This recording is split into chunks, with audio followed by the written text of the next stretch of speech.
You know, it's pretty wild how a few decisions made in Washington, D.C. can create a perfect storm hundreds of miles away. Today, we're going to see exactly how a series of political moves all came together to kick off a massive real estate boom in one American city. It's a really fascinating look at just how much power the federal government has over local economies. So let's get right to it. What actually happens when you take thousands of high-paying jobs and just drop them into one small city, pretty much all at once? Well, Huntsville, Alabama is basically a real-world lab for this exact experiment. And let me tell you, the results are incredible, and they really tell a much bigger story about what's happening in America today. All right, so to really get this, we've got to start not in Alabama, but right in the heart of D.C., because that's where the first domino was pushed. It all kicked off in 2025, with a couple of key political decisions that, started this whole crazy chain reaction.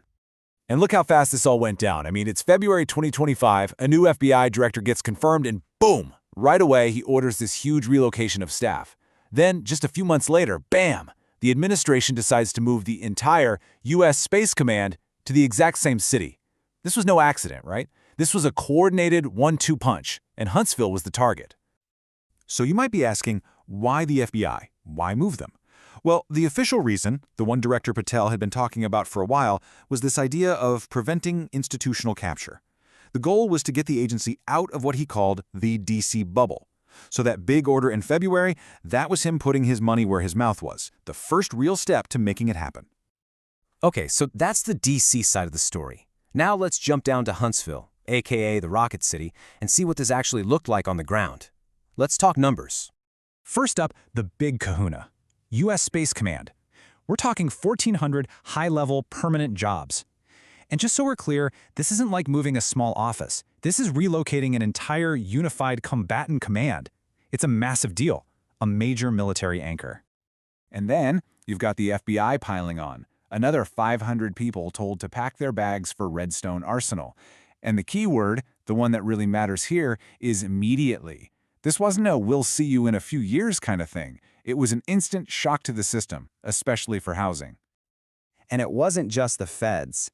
You know how it goes. The private sector smells opportunity.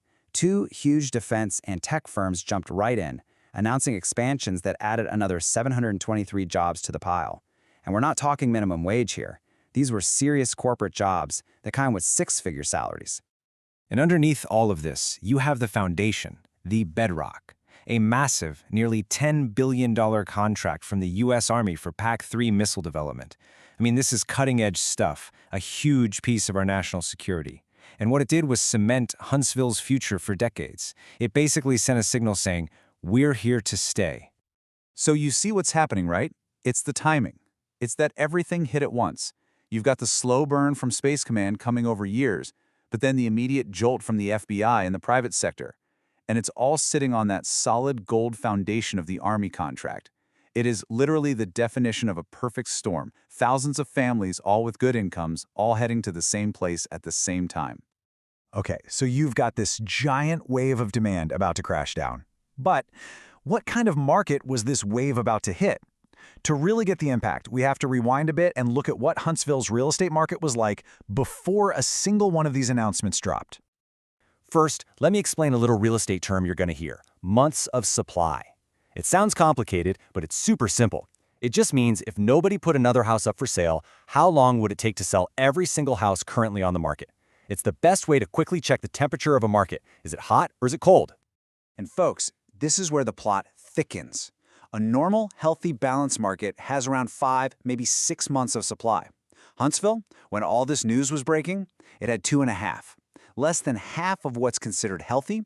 The market was already running on fumes. The shelves were practically bare before thousands of new shoppers were told to head to the store.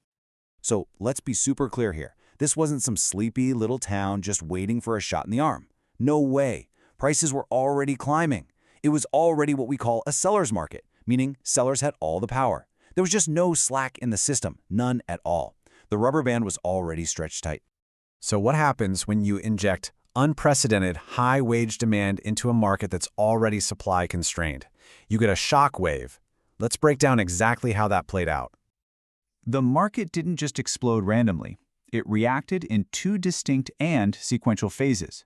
First came an immediate spike in the rental market, followed by a longer, more sustained boom in the homeownership market. And it makes perfect sense when you think about it. Phase 1, that rental spike, that was all the people who had to move right now. The FBI agents, the corporate folks. They needed a place to live fast, so they rented. Phase 2, the buying boom, that's driven by the Space Command people arriving over a few years, and, just as important, all those people from Phase 1 who are now done with renting and are ready to put down roots and buy a house. A shock to the system like this could have absolutely crushed another city. It could have been a total disaster. So the big question is, why did Huntsville thrive? How did they pull this off? What was their secret sauce? It all comes down to one thing, really. They were playing chess while other cities were playing checkers. They were proactive, not reactive. They spent billions on roads and schools before they were desperately needed. They got that a modern city needs more than just cookie-cutter suburbs, so they made it easy to build apartments and townhouses. And this is huge. They planned ahead to make sure there was actually land available for new construction. They were thinking 10 steps ahead. And this right here shows you exactly what I'm talking about. Look at the mix of new housing.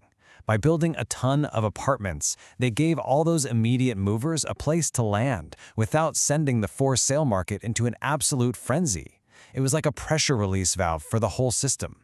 And that's something a lot of growing cities just forget to do. So, that leaves us with the big question, right? Is what happened in Huntsville just a fluke? A once-in-a-lifetime perfect storm of politics and planning that nobody else could ever copy? Or is this a new playbook? Is this a model for how other American cities can handle this kind of explosive growth and maybe even attract it? Believe me, there are city planners all over the country looking at Huntsville right now, trying to figure out that exact question.